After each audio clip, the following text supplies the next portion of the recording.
एके दिवशी लक्ष्मणजी कुठेतरी काहीतरी कामासाठी गेलेले असताना एकांत पाहिला आणि प्रभू रामचंद्र आपल्या पत्नी जवळ आले, सीता माता जवळ आलेले आहेत आणि त्यांना अशी इच्छा झाली की आज माझ्या हाताने मी सीतेचा शृंगार करावा. प्रभू रामांना वाटलं, बघा गोस्वामी तुलसीदासजी म्हणतात, एक बार चुनी कुसुम सुहाये निज कर भूषण राम बनाए, सीता ही पहिराए प्रभु सादर बैठे फटिक शिला पर सुंदर. प्रभू रामचंद्र स्फटिक शिलेवर बसलेले चित्रकूट मध्ये आणि त्यावेळी त्यांच्या मनात विचार आला की आपण आपल्या पत्नीचा शृंगार करावा. कशाने? दागिन्यांनी नाही बरं का, नाहीतर घरी जाऊन पुन्हा आपल्या आपल्या रामाच्या मागे लागतात. आज त्या सीतामयीचा त्या ठिकाणी शृंगार केला म्हणतात रामाने, आम्हाला पण आणा. फुलांनी केलाय हा रामाने. प्रभू रामचंद्राने शृंगार सीतामय्याचा फुलांनी केलाय. वेगवेगळ्या प्रकारचे फुलं स्वतःच्या हाताने प्रभू रामचंद्र निवडून फुलं आणतायत. सुंदर सुंदर टवटवीत फुलं, गुलाब असतील, अनेक प्रकारचे फुलं त्या ठिकाणी एकत्रित केले आणि त्या ठिकाणी आता ते काय करतायत तर त्या फुलांपासून आभूषण तयार करतात. बघा, तुम्ही म्हणाल काय काय केलं असेल होत आई, सांगते ना तुम्हाला काय काय केलं. बघा, हातात घालण्यासाठी बघा कंकण केले फुलांचे, बाजूमध्ये घालण्यासाठी बाजू बंद केले, त्या ठिकाणी भांगामध्ये टाकण्यासाठी मांग टिक्का ज्याला म्हटलं तर बिंदी ती बनवली, सुंदर फुलांची माळ त्या ठिकाणी गळ्यात घालण्यासाठी बनवली, सुंदर सुंदर कानामध्ये कर्ण फुलं बनवले, कमरेला त्या ठिकाणी सुंदर प्रकारची करधनी बनवली. करधनी म्हणजे कमरेची साखळी. एवढं सगळं प्रभू रामांनी आपल्या पत्नीला आभूषण बनवले. एवढे सगळे का बनवले तर ते विकत नव्हते म्हणून बनवले बरं का. पुष्पक तोड नावाचे होते फक्त. इतके सुंदर सुंदर आभूषण बनवले. सीतामय्याच्या अंगावर स्वतः प्रभू रामांनी ते आभूषण घातले. सीतामय्या प्रभू रामचंद्राकडे पाहते, प्रभू रामचंद्र सीतामय्याकडे पाहतात. दोघेही एकमेकांमध्ये तल्लीन होऊन गेलेले, हरवून होऊन गेलेले त्या रूपामध्ये. कारण भगवंताचं रूपच तेवढं गोड आहे, किती गोड रूप आहे. सावने सूरत पे मोहन दिल दीवाना हो गया.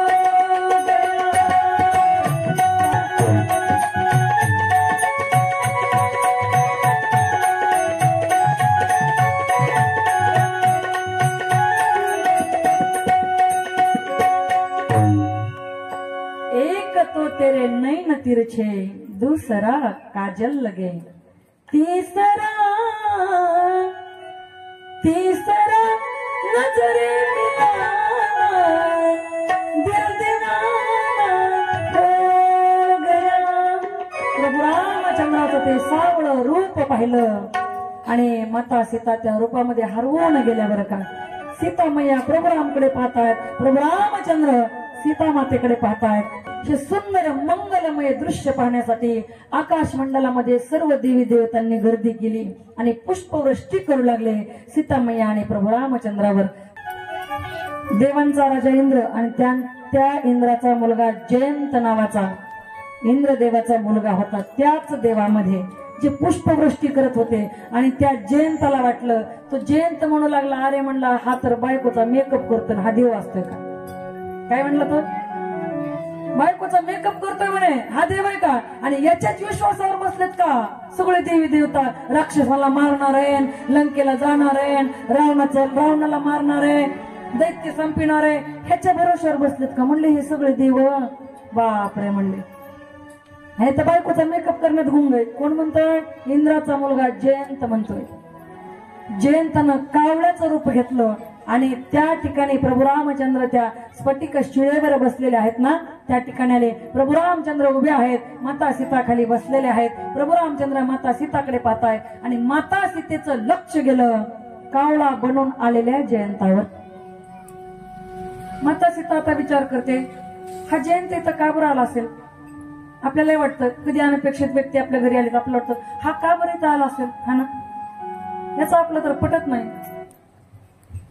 हा तरी पण आलं तर बरोबर आहे भाऊ. ह्याचा आपला पटत नाही, कसं काय आला इथं आपण विचार करतो.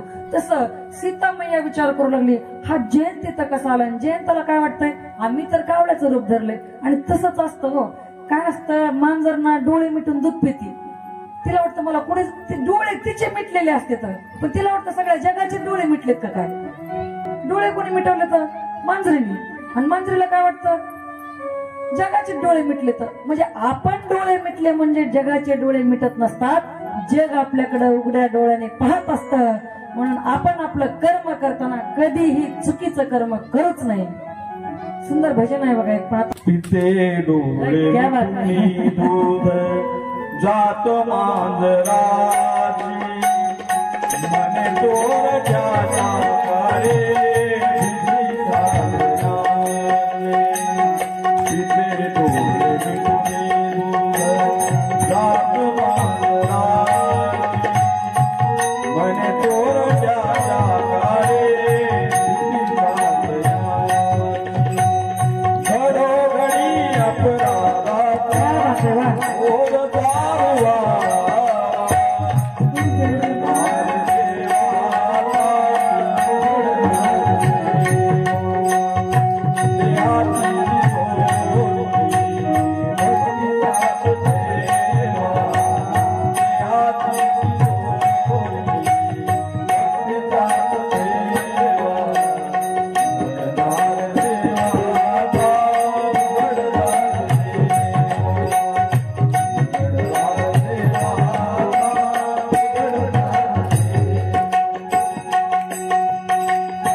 मग जयंतानं विचार केला की आपल्याला कोणीच पाहत नाहीये, पण माता सीतेचं लक्ष होतं. हा जयंत इथं काय करतो. माता सीता विचार करू लागली, त्याला प्रभू रामचंद्राचं सामर्थ्य पाहायचं होतं.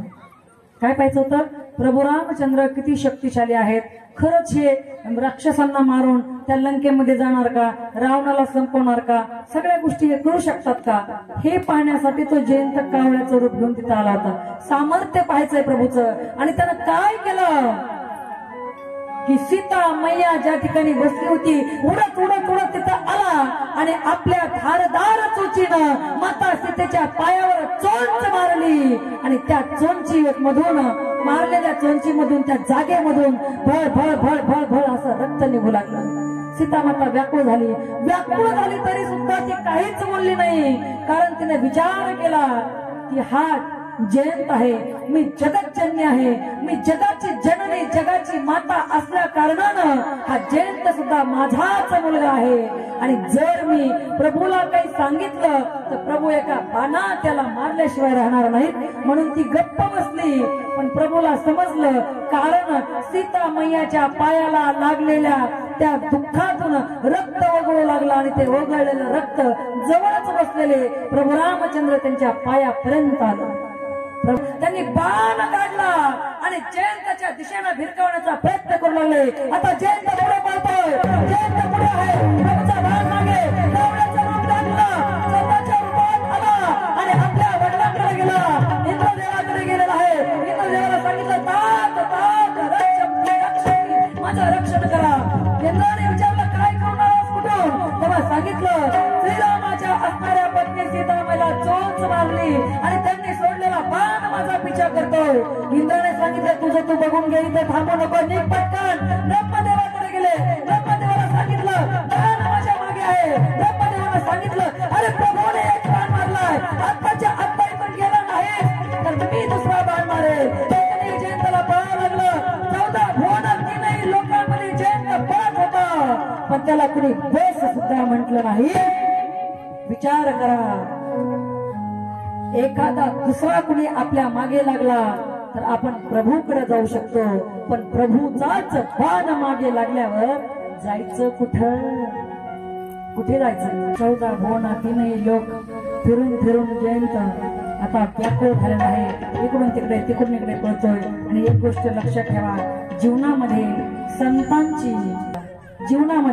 संताची, अनंताची, ग्रंथाची आणि प्रभूच्या मंत्राची कधीच परीक्षा घ्यायची नसते बरं का, कधीच परीक्षा घ्यायची नाही. आणि म्हणून मूर्ख जयंत प्रभूची परीक्षा घ्यायला निघाला होता आणि त्या बाण मागे लागलेला आहे. कुणी मदत करत नाही, कुणी जवळ येऊ देत नाही, कुणी थांबू देत नाही, कुणी बोलायला तयार नाही. पण सगळ्यांनी जरी आपल्या नजरा फिरवल्या ना, या जगामध्ये एकच असे आहेत की ते दिनाकडे पाहिल्याशिवाय राहत नाही आणि त्यांचं नाव आहे संत. त्या ठिकाणी असणारे महर्षी नारद त्याच रस्त्याने जात होते आणि जयंताला इकडं तिकडं पळताना लपताना पाहिलं. व्याकुळ झालेला जयंत पाहिला, विलाप करत असलेला जयंत पाहिला, रडत असलेला जयंत पाहिला. विचारलं नारदांनी, काय झालं जयंता? जयंताने सर्व हकीकत सांगितली. आणि आता महर्षी नारद म्हणू लागले, आता तुला दुसरं तिसरं कुणीही सोडणार नाही. हा तुझ्या मागे बाण आहे ना, तो बाण तुला काहीच करणार नाही. तू फक्त या बाणासोबत प्रभू रामचंद्राकडे जा, त्यांचीच शरणागती कर, त्यांचे पाय घट्ट धर आणि पुन्हा तेच तुला माफ करू शकतात. त्यांच्या गुन्ह्यातून तुला कुणीच माफ करू शकत नाही. मग जयंत म्हणाला की मी तिथं गेल्यानंतर प्रभू मला खरंच माफ करतील का?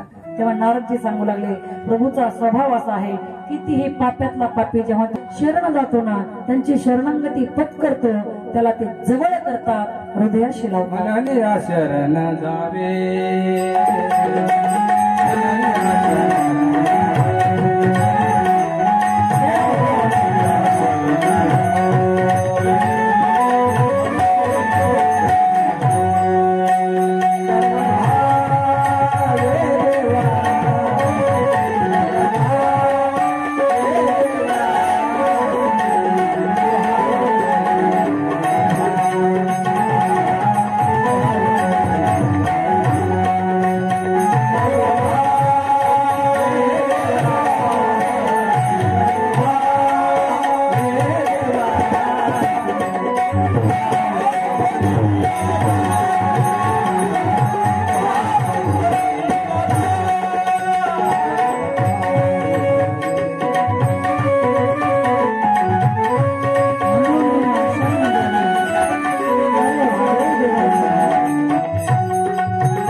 शरण जायला देवाला. बघा तुलसीदासजी वर्णन करतात, संत हृदय नवनीत समाना. आणि याच तुलसीदासांच्या ओळीला साजेस असं तुकोबाराय लिहितात. काय म्हणतात तुकोबाराया? मृदू सबाह्य नवनीत तैसे सज्जनाचे चित्त. पण बघा ना, नवनीत म्हणजे काय माहितीये का? नवनीत म्हणजे लोणी. लोणी पण लोण्याला खालून आग दिल्यानंतर ते लोणी पातळ होते बरं का, द्रवत आहे. कधी लोण्याला खालून आच द्यावी लागते, अग्नीची आच द्यावी लागते, तेव्हा ते वितळत.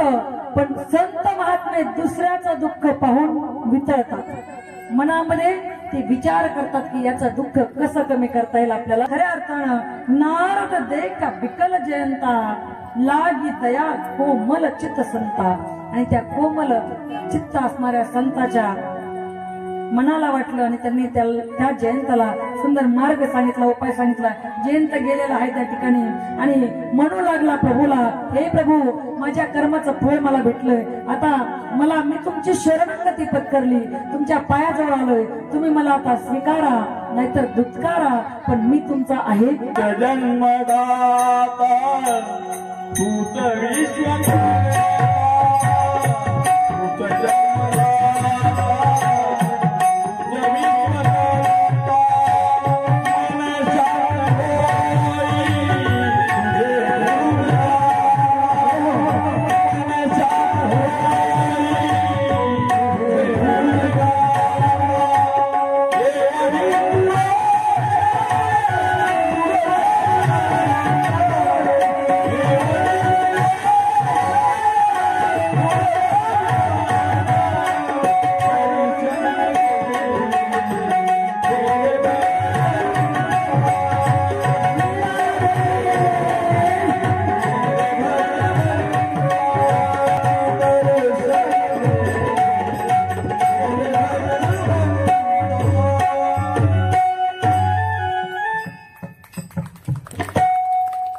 जयंताने प्रभूला प्रणिपात केला आणि सांगितलं, प्रभू, मी तुम्हाला शरण आलेलो आहे. प्रभूने विचारलं, तू पहिल्यांदा का आला होतास, इथं आला का होतास? तर जयंतानं सांगितलं, प्रभू मी तुमचा प्रभाव पाहण्यासाठी आलो होतो, तुमचं सामर्थ्य पाहण्यासाठी आलो होतो. काय म्हटलं जयंत? तुमचा प्रभाव पाहण्यासाठी आलो होतो. आणि मग प्रभूने विचारलं, आता का आलास? परत आता का आलास? तर जयंत म्हणतोय, अगोदर आलो ते तुमचा प्रभाव पाहण्यासाठी आलो. काय म्हणतात? अगोदर आलो ते प्रभाव पाहण्यासाठी. म्हणजे किती सामर्थ्य आहे, किती शक्ती आहे तुमच्यामध्ये. आणि आता आलोय ते तुमचा स्वभाव पाहण्यासाठी. कारण मी 14 भुवन तिन्ही लोकात फिरलो, मला कोणी थांबवलं नाही, जवळ केलं नाही. आणि तुमच्या बाणामुळे मला कोणी सांगितलं नाही काही सुद्धा, पण मला महर्षी नारदांनी तुमचा स्वभाव सांगितला. आणि तो स्वभाव खरा आहे की नाही हे पाहण्यासाठी मी डबल आलो. काय म्हटले? आता मी स्वभाव पाहण्यासाठी आलो. म्हटले मग कळला का? प्रभाव कळला का? म्हणले चांगलाच कळला, कल्पनेच्या पेक्षा जास्त कळलाय. मग म्हणले स्वभाव कळला का? ते म्हणे आता कळल. आणि मग प्रभू रामचंद्राने, कारण प्रभू रामचंद्र एक बाणी आहेत, बाण तर वेस्ट होऊ द्यायचं नाहीये, बाणाला रिकामं तर जाऊ द्यायचं नाहीये. आणि मग प्रभू रामचंद्राने त्या कावळ्याला एकाक्ष बनवलं. एकाक्ष म्हणजे एक डोळा काढून घेतला. कावळ्याला 2 डोळे दिसतात, पण कावळ्याला एकाच डोळ्याने दिसतात, दोन्ही डोळ्याने दिसत नाही. ते त्याच्यामध्ये सारखे असे शिमान करतात. कावळ्याला 2 डोळे जरी असले तरी कावळ्याला 2 डोळ्याने दिसत नाही, कारण प्रभूंनी त्याला एकाक्ष बनवलंय. ते सुद्धा नसतं बनवलं, पण बाण सुटला होता. पिताना पावन करीतो दया तुझी